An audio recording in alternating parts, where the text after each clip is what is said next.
नमस्कार, कड़क बात में आपका स्वागत है। और आज हम बात करेंगे एक ऐसे लड़ाई की, एक ऐसी साजिश की जिसको लेकर तमाम चर्चा पूरी दुनिया में हो रही है।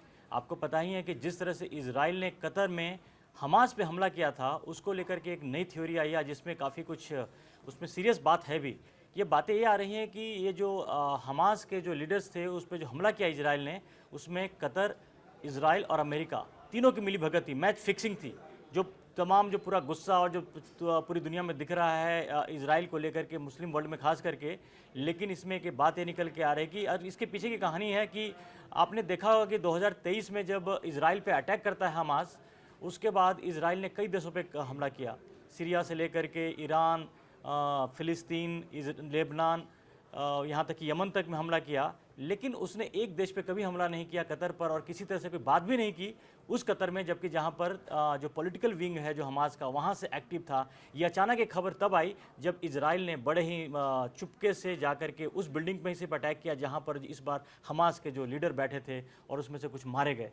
तो इसलिए इस बात को लेकर के तमाम जो थ्योरी आ रही है, यही आ रही है कि ये इसके पीछे के संजय जी लोग बात ये कर रहे हैं कि बस दरअसल कि देखिए जिस तरह की रिएक्शंस ये हमले के बाद भी कतर का आया है, तो कुछ उसमें कुछ ज़्यादा कुछ बस कहा है कि हमारे पास भी राइट है इसका बदला लेने का या हमला करने का। और दूसरा कि जिस तरह से वहाँ पर कतर का वो पूरा जो कन्फिगरेशन, कतर पूरी तरह से अमेरिका की मुट्ठी में है, और ये सबको पता है कि बिना अमेरिका के पता कि ये इजराइल उसमें हमला कर नहीं सकता था।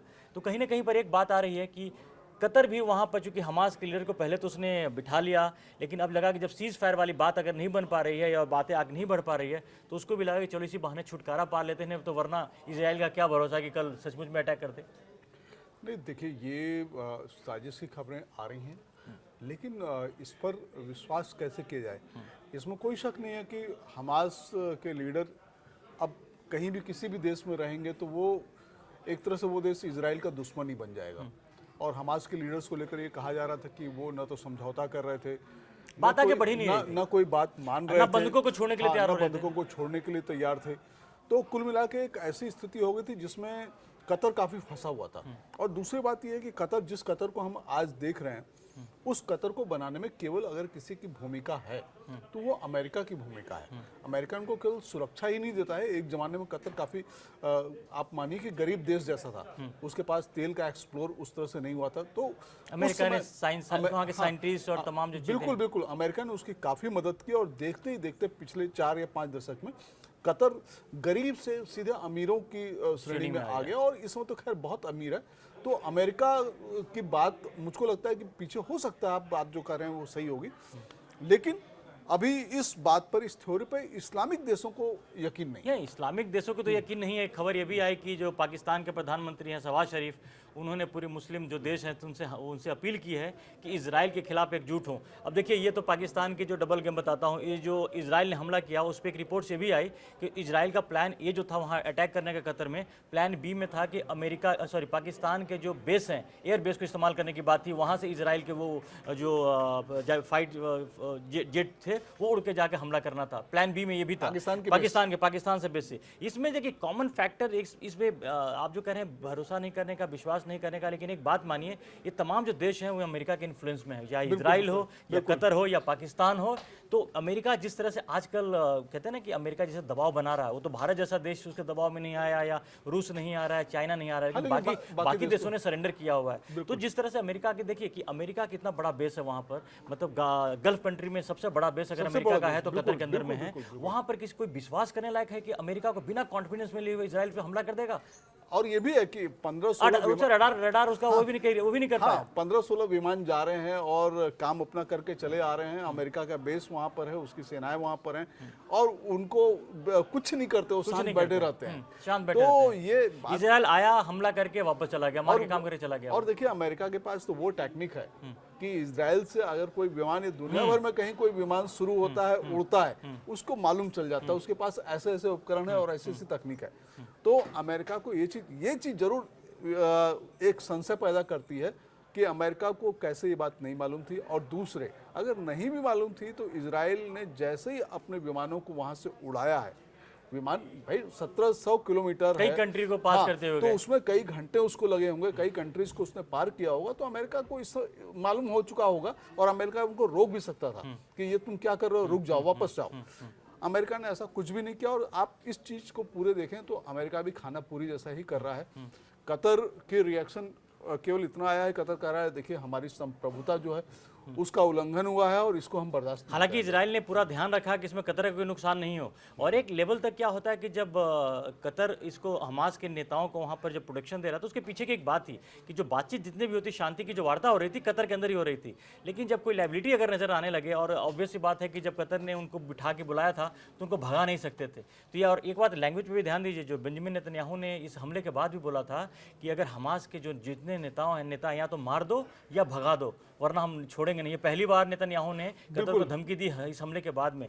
तो वही वाली बात देखिए एक और इसमें एक सवाल धर्मेंद्र जी और भी उठता है कि 2 साल से इजराइल लगातार गाजा पे अटैक कर रहा है, हुतियों पे उसने अटैक किया, उसने ईरान पे अटैक किया, उसने हिजबुल्लाह पे अटैक किया, लेकिन कतर इस सीन में कहीं भी नहीं था, जबकि हमास के लोग वहीं से बैठ करके मध्यस्थता कर रहे थे, वहीं पे मौजूद थे। तो ये बात सही कि अभी 2 साल 2.5 साल तक इजराइल क्यों चुप रहा, अचानक इजराइल ने वहां पर ऐसा कौन सी चीज कर दी, जबकि हमास से फिलहाल अभी हमास ने कोई कार्रवाई ऐसी नहीं की थी।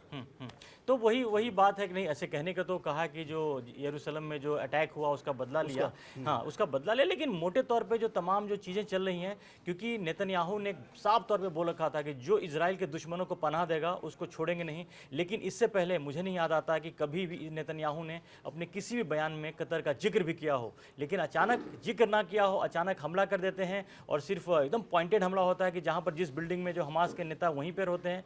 तो इस तरह की चीज़ें हो रही हैं, गढ़ी जा रही हैं, बताई जा रही हैं। लोग तो इतना तक कह रहे हैं कि इसमें पाकिस्तान भी शामिल है, और जो हमास के नेताओं को खासकर उस जगह पर बुलाया गया और उसके सारे इनपुट्स वगैरह पूरा थे वो, तो इसमें मतलब पूरी तरह से इजराइल की हेल्प की गई। अदरवाइज इतना दूर जा करके एकदम से पिन पॉइंटेड वो अटैक करना भी वो तो देखिए इजराइल इस चीज में माहिर है।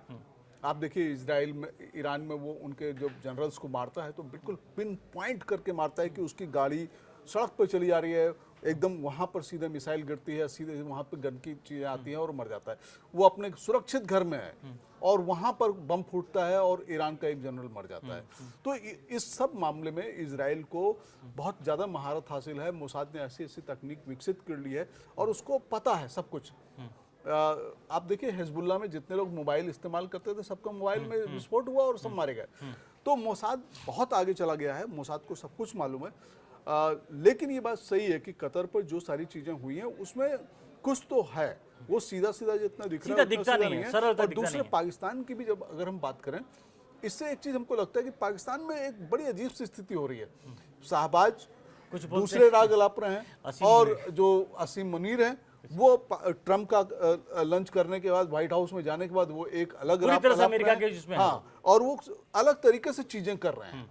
तो ये बात सही है कि इस समय अब मुझको लगता है कि इजराइल जो कुछ चाहता है वो तो इजराइल कर ही रहा है। गाजा को उसको खाली करवाना था, गाजा शहर को वो खाली करवा रहा है।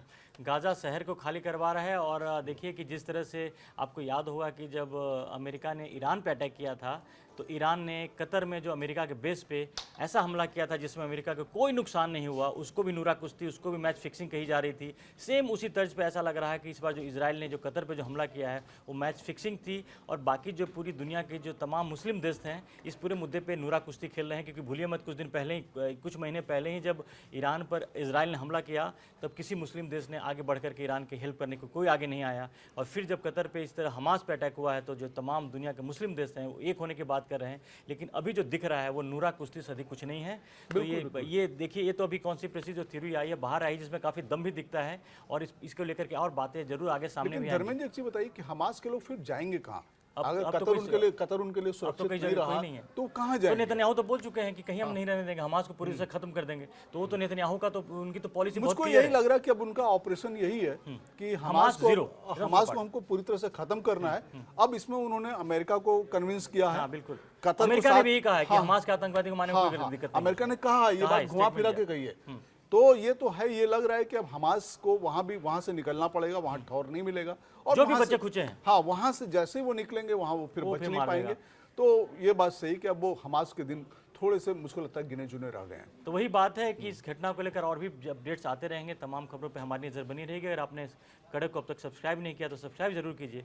फिलहाल के लिए धन्यवाद।